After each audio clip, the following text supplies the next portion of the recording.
Hello. Welcome. This is the 6 yard box. You're welcome. This is all about 90 minutes where we dissect the Nigeria and the Cote d'Ivoire games in the AFCON final, which was played yesterday. And it's disappointment, as you know. But we're gonna try and just look back on the game and see, what were the key factors in that game, and it was um It was it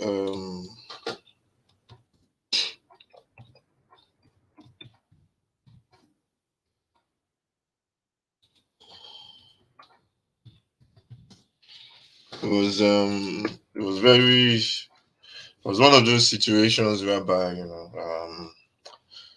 it was difficult. It was difficult, but we're looking back on the game. I've had an opportunity to reflect on the game, and you understand if you look back on the game and see what really happened, how the game panned out, and you get to understand it a lot more, the reason, and you get to look at look at the bigger picture. Anyway, let's dissect and just go straight into. If you're new to the channel, subscribe. This is the 6 yard box. Follow, like, share, all that kind of good stuff. How to do all the good stuff. Anyway, let's get straight into it. Well, Nigeria kicked off that game. Nigeria game was kicked off yesterday, and the game started really the way we know the way Nigeria were going to play. We're going to play that 3-4-3, going into a back five when they are defending, when they don't have the ball. Cote d'Ivoire were going to have all the possession. And it was, we've seen Nigeria play this way before, where the wing backs are supposed to be the creation for the team. And they're supposed to create supposed to create the chances. And yesterday there was it was surprising watching the game. Something just didn't feel right. I was watching the game. Cote d'Ivoire kept dominating the possession, yeah, which is fine. They've got more in the 3v2 midfield, which was fine. But occasionally when Nigeria got the ball, just couldn't find we couldn't get our wing backs on the ball to create, and that carried on throughout the game, towards the 38 minutes of the first half, when Nigeria scored off the run of against the run of play. I think it was a cross into the box. Somebody headed the ball up, and Ekong rised uh, and to head the ball into the back of the net. And Nigeria took the lead. And I was watching. While watching, I was thinking, yeah, fair. We got the goal. Not playing well, but there was just something still not right. There was something still not right. We just kept dropping deep. We kept dropping deep. Played that to the end of the first. I could have had a couple of chances. Ella, Sebastian Ella had a chance whereby he was stretching for. He didn't get there. Seidu made Sanusi headed the ball back to the keeper, and Gradle was almost on the end of it. Simon Adingra on the left was giving Ola a lot of problems in the first half. The manager made a change in the starting lineup as well, which was a bit confusing because he brought in Chukwueze for Simon, and that was a bit surprising for me because one thing about Simon and Lukman playing in those wide positions, they always help the full-backs, the wing backs when they go forward, and when they're defending, they double up. And that was a surprise change from the manager. But Nigeria were leading, everybody was happy, but we just kept dropping deeper and deeper. One thing I noticed as well is that we couldn't build up play from the back. When we were building up, Ekong or Semi Ajayi will get the ball instead of feeding it to the wing. They couldn't find a pass to the full backs, the wing backs to set up our plays. It just looked really poor in terms of actually creating. We think we couldn't create, we couldn't get the ball into midfield as well. He will be on a couple of occasions trying to feed those passes into into or Chukwueze. Chukwueze had a couple of times whereby he lost possession of the ball, and the Ivorians were just really the three in midfield of Seri, what's his name, Kessié, and Seri Kessié, and what's the other one in midfield? Seri Kessié, and I can't remember who the third person was in midfield for Cote d'Ivoire. Just gave Nigeria loads of problems. We just couldn't get that ball. Fofana, yeah, that's him, Fofana. We just couldn't get our passing game going. And we were leading, but the pressure just kept coming, especially from the Alaino side. Alaino was one of a creative factor in the team coming up to the finals, but he just couldn't get on the ball. To be honest, I think the manager could have made a change, but it's all in hindsight. He was getting into those positions. Seidu as well on the left was not himself at all. He was. I think the corner. The first goal was. I think the first goal. No. Actually, the second goal. The first goal was. Yeah, the first goal was his fault for me. Yeah, the first goal was his fault as well. He had a part to play. When the corner came in, he was on the line. Then all of a sudden, he rushed out. The goalkeeper came out as well. For me, the goalkeeper, if you're gonna, even before the goal, the players looked a bit, they were being rattled. I know the referee was a bit poor, 50-50 ball. He was giving it to the host, which is expected. And, I think, the keeper was getting rattled. He was getting into, talking matches. He was talking with the Ivorians. You felt that somebody was going down looking for penalty, which some of the Ivorians were doing. They were just rolling around on the floor. Any slight touch, they'll go down. And they definitely played up to the referee yesterday. And the referee was for me 50-50 balls of Sime and somebody you give free kick against Sime. And you know, the goal was just poor. Casey was left at the far post to head the ball. Seidu ran off the line. If you're gonna come off the line, you know, maybe it's your man that you should be marking him.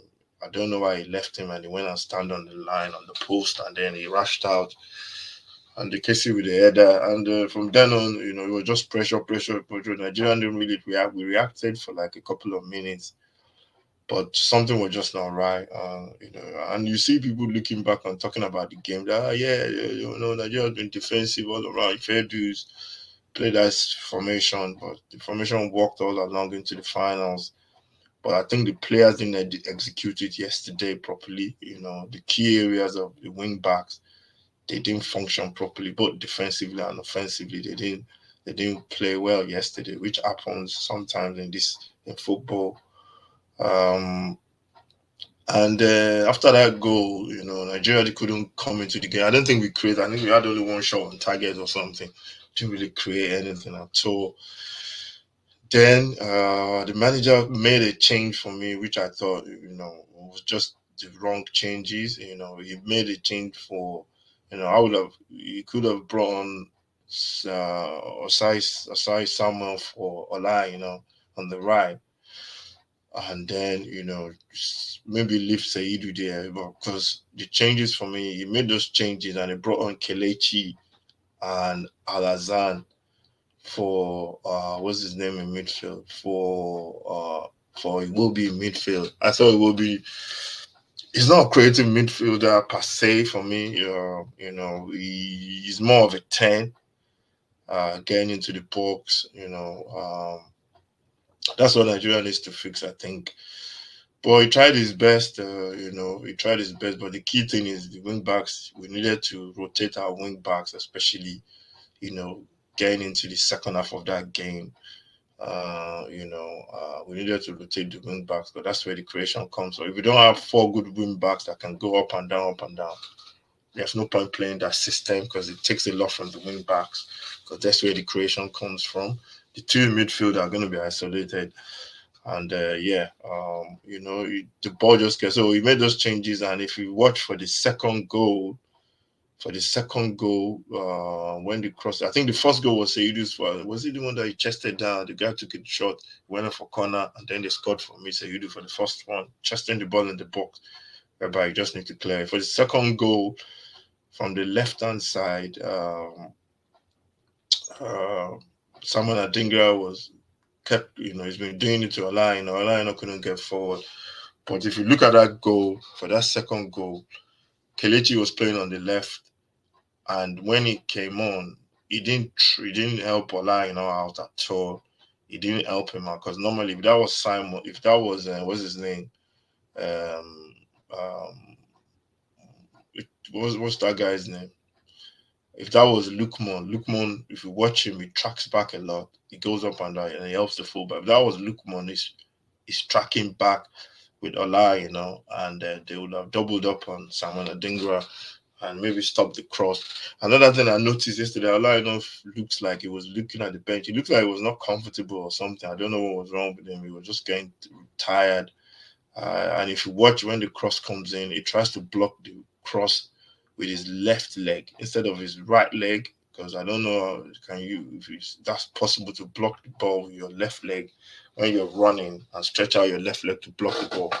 I think it's going to be uncommon. Normally, people try and block the ball with their right leg, and he did that, and that was where the signs that were there that he was struggling yesterday, and the cross comes in, and Sebastian Ale, that was a great goal, to be honest. If we're gonna put it that way, that was the kind of goal that should win a football match.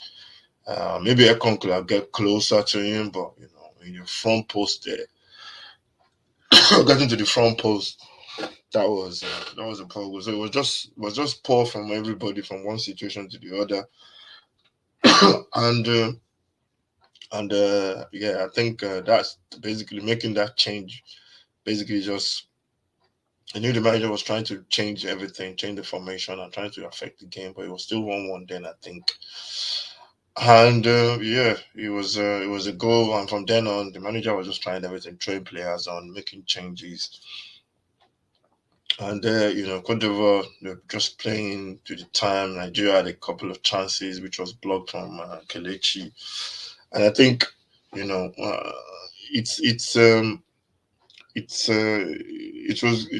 was good to see that the players got to the finals, playing the manager changing the system and playing that system, and I think that's like a plan B going forward for the manager. He plays a 4-4-2 if Boniface was available, but he said he spoke to them because they were considering goals. I have seen Boniface plays only once in a friendly for Nigeria against Saudi, and it was for me it was poor. He didn't play well in my opinion. But you see fans going on about fans are always reactionary to stuff. It's easy to predict something when the thing has happened already. So we're all hindsight merchants as fans, and managers make decisions on the go. They have to make a key decision every single time. So for me, yeah, the boys did well right up to the final, but the final game, I think they didn't turn up in the key at the key times, because you can play bad sometimes and still win games, but it was just too many mistakes. And I think maybe the manager didn't basically refresh the squad, especially in the final, and he didn't play. Yeah, he didn't really refresh the squad and make changes when looking at situations. But South Africa deserved it. Yeah, sorry, Cote d'Ivoire deserved it. They won the competition.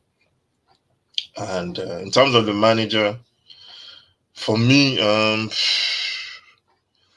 one hand, looking at the team, looking at the talent that we have, I don't think Nigerians like that formation. Although it got us to the final, but we were just really, really, we were not creative enough. Nigerians know the Eagles know to fly. We can play with our wingers. We have flair players going back to the way we used to play. So the manager has to, in some game going forward, he has to rely on our forward players a lot more, because they've spent so much time defending. Like Osimhen was Yesterday was nowhere to be found. To be honest, he had a couple of times where he was trying to link up play, but everybody else was behind him. So the manager has to, that's why I want to see when Boniface comes back. He plays a 4-4-2, and we see what happens with that 4-4-2. Um, but yeah, it was a sad and a happy occasion as well because nobody gave them a chance. I see all these fans on social media going on about, once they got to the final, there was people flying in, their fans, people that were not even, if you mention Super Eagles were playing, they would look at you and be laughing. I watch all their games in the qualifiers, Sao Tome, all those games. I watch it. So there's some fans whereby they jump on the bandwagon when something is good. They just jump on it and ride the wave, and they talk. There was a guy talking on social media sometime yesterday talking about the Eagles didn't play well throughout the competition, da da da da da. Da. And I was thinking, did you go and check the chances created? You know, don't just look at the final. Go and check the chances created leading up to the final. People don't. You can tell he has no clue about what's going on. He's looking at the game with the final game, and he's coming up with all this rubbish. And some people ride on waves, and we call them fair weather fans. When everything is going on, they just jump on it, and they are the ones that will talk more when things don't go right. They'll come out and be talking rubbish, and I don't like talking about other channels on my channel because some people you just know they're just there for clicks. Basically, that's what they're there for. They just talk rubbish just to get clicks or get reactions. But but at the end of the day, it could have been a different story yesterday. And the same fans that are talking rubbish now, they'll probably jump on the bandwagon and say, yeah, they knew they were going to win it. Yeah, he never gave the team a chance coming into this competition. And yeah, the manager for me, if he apparently there's news in the post that he's got a job lined up with Zamalek, the Egyptian champions. He's got a job lined up. They're gonna pay him lots more money, and he's got a job lined up already. If he's going, then we wish him all the best. I think Nigeria, if they're gonna get in a coach, they should running a club side is like running a national team is the same thing as running a club side. One thing you gotta get first: how do we want to play? If you decide how you want to play, look at the players that you have. Do they fit the way you want to play? And then go and get a manager in that plays that kind of football. End of. That's how you. That's the foundation of any successful football team. And then the academies, everybody plays that same style of football. You make sure you look at your players, wherever they're playing in the world. You go and check them, know what they're doing, and make sure they're doing really well. Keep tabs on them, and you go from there. Go look at the local leagues as well. Nigeria, we need to fix that league. To be honest, we need people to come in and invest in the football. You can get a Manchester United jersey in Nigeria more than you can get an Imba jersey. And Arsenal. Everybody, you see weekends, everybody they're watching Arsenal, Manchester United at event centers in Nigeria. There are loads of fans there. We need to appreciate our own football. I remember when I was growing up, I used to go and watch stationery stores and Lagos or Nikon Stadium used to be packed. I used to watch football on TV, Rangers. We need to get people involved in football. Don't just come out when they get to finals and be all of you be flying into go and watch the final. We need to look back into the football, get sponsorship in, private investors in. Make the games accessible to people watching it. Make it accessible. Sometimes you watch in MPFL and the stadium is empty. Make tickets cheap. Let kids enter for free just to create that atmosphere. Let the stadium be packed. Give people discounts. Do different deals. Bring the league. Take the league abroad. Come and market the league here. Look for venues here and organize games abroad so clubs in Nigeria can come and play some preseason games here. That's how you build a league. We need We need to build it. We can't just be looking at the end product every single time. We need to build interest in the league. You look at the South African league, man. They got really nice professional league. That's where the keeper came from, Wabali. So Nigeria, we need to look at it. If we're going to do something, don't just do looking at the end result. It still is the process. You need to put in process in place that builds into the end result. So yeah, for me, I was not expecting the team. Although every time Nigeria plays, I expect them to go far. Where they're gonna go, I don't know. But I never expected the team to get knocked out from the group stage, and they made it to the final. So kudos to the boys. They really gave it everything, but it was just not. It was not good enough. Now we got to concentrate on the World Cup, and we have to qualify for the World Cup. That's the must. And AFCON again next year. So yeah, it was difficult. It was difficult, and kudos to Ivory Coast as well. Yeah, something I saw as well yesterday on social media about allocations for tickets. Fans that paid for tickets, they couldn't sit on the seat they paid for, as the Ivorians just basically took over the stadium fare. I understand you're hosting the tournament, and you want your crowd to come in, but we can do better in terms of organization. People paying for tickets, they have to be able to sit on their seats and enjoy the game. And I think CAF has to do better. They have to look into what happened. The competition has been fantastic, as been said. So I'm not gonna just knock the competition for that. But yeah, we need to do better. And yeah, looking forward to the next one in Cote d'Ivoire.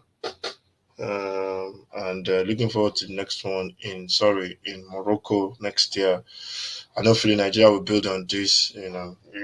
We just need to build on this and try and go a step further next time around. So yeah, that's it really. Sometimes when you talk about stuff, you feel a lot better because it's therapy talking. And yeah, it was tough. It was tough yesterday. But yeah, everyone is feeling better now, and it will soon go away. We feel better. We support the boys. And please, for me, I just want to say to people, don't just come jump on the bandwagon when a team is doing well. They need you when they are not doing so well as well. That's what a true fan is. That's when you call yourself a true fan. So not a fair weather fan. So that's all I just got to say. Thank you very much for watching. This is all about 90 minutes Nigeria and the Cote d'Ivoire in the final of AFCON 2023. Make sure you stay safe. God bless. Comment, let me know what you think about the referee, the decisions, and the match, and the host as well. And yeah, on to the next one, which is just 12 months away. We're playing another one. And hopefully Nigeria can go a step further. Thank you very much. Stay safe. God bless. And I'll see you next time.